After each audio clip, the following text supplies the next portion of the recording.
Hey guys, so today I'm going to be looking at more gut feeling stories. Yeah, let's just get right into the video. Not mine, but my mother's. I was 5 and walking with my mum to visit a friend. We were going to have lunch and see her new kitten. We walked up the driveway and my mother stopped to look at the front of the house. She noticed all the windows facing the street were closed with the curtains down. Very unusual for her friend who enjoyed watching birds at the feeders placed throughout the yard. She quickly picked me up and began back down the driveway. I protested that I was hungry and wanted to see the kitten. My mum hushed me and carried me home. This was in the late 70s before cell phones. She called her friend several times and then called my father and asked him to check on her friend as she was worried. My mum was right to be worried. Her friend had been murdered by an intruder. He was never caught. Something about those closed drapes warned my mother away from that home and may have saved us from an encounter with an evil person. Wow. That is freaking scary. I would never think like that. I would never know.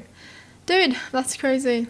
I guess it was because she knew her friend loved to watch birds. I was 18, freshly out of high school and got a job at a newly opened pizza place. The crew was all younger kids around my age. I quickly befriended another girl working there, but there was a guy, maybe a year or two older than me, who just gave me the weirdest vibes. I just felt uncomfortable being around him. He didn't really do anything outright strange. He hit on me and kept asking for my number, but I had a boyfriend, now my husband, and kept turning this guy down. He was never rude about it or anything, so I had no real reason to feel anything was off about him, but I did.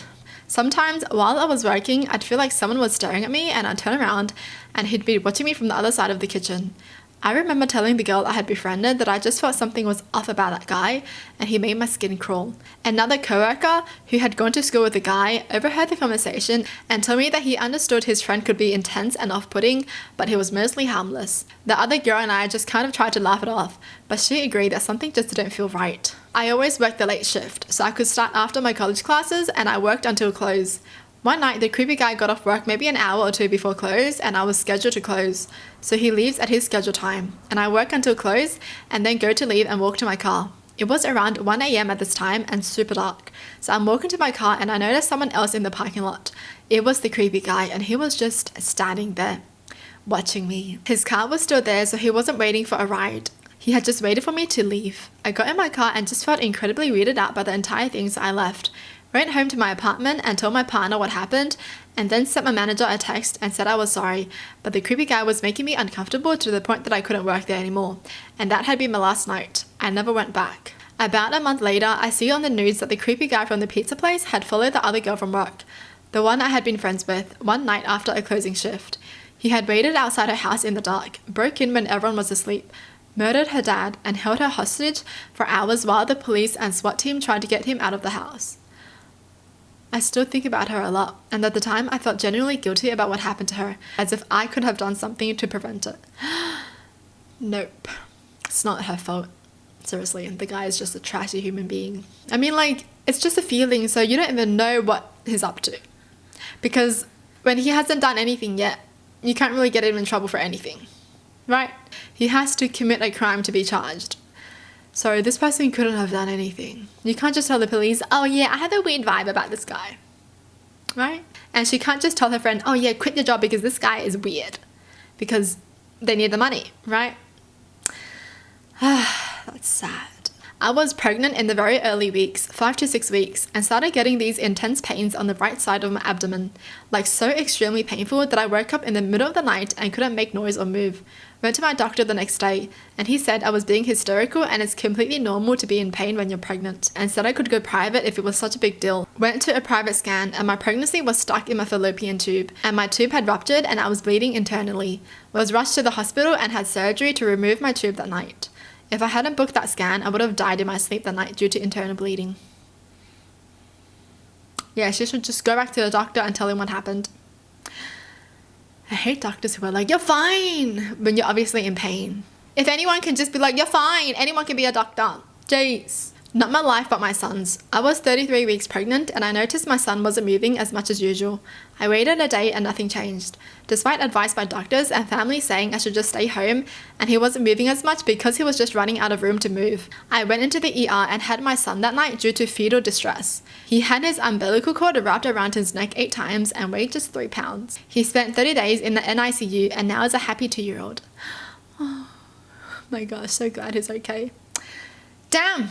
That's good that mums have this kind of gut feeling, because everyone else just never believe them. Jeez, even the doctors again.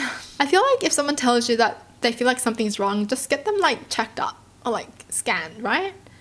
You can't just send them home without doing anything. Like, that's not going to solve anything, and they're still just going to be paranoid and thinking. Once I was walking back from a store with my friend. We were already in a neighborhood area near a little park. It was pretty safe where we were. She had her headphones in, but I didn't. At this point, I noticed a white van trailing behind us since the parking lot.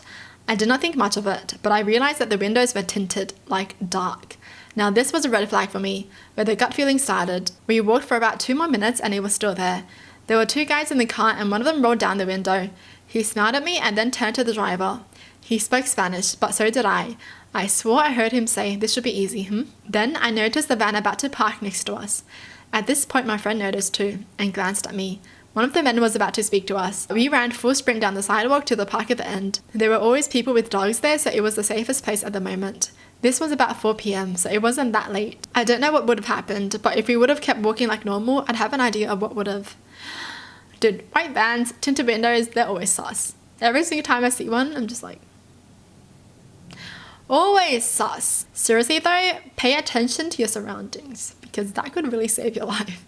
If you're like oblivious to everything, then yeah, that's unlucky. But seriously, even reacting like 1 second earlier can save your life. When I was 13, I was walking to the bus stop in the morning. A car was going through my neighborhood very slowly, which made alarm bells go off in my head. When it passed me, I glanced over my shoulder to keep an eye on it, and I saw it was doing an immediate U-turn, noped right out and dove through the bushes, crossed a bunch of driveways, and found a neighbor who was washing his car. I looked back to where I had been standing. The strange car had stopped. A seriously scary looking dude had gotten out and was looking in the bushes. That dude actually got out and was looking in the bushes. Wow, he really wanted to do something. So sad that kids can't even feel safe in their own neighborhoods. Husband went to pick up takeout in the winter while it was snowy. As he was leaving, he got a feeling to stay inside the restaurant and not go to his car. So he stayed for an extra minute, and right then a van slid on the ice and hit his car on the driver's side, where he would have been if he had gone out. Damn!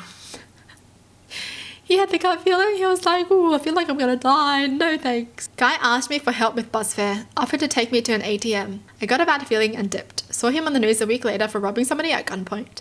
Yeah, this is always a big no-no. Someone's offering to take you to the ATM?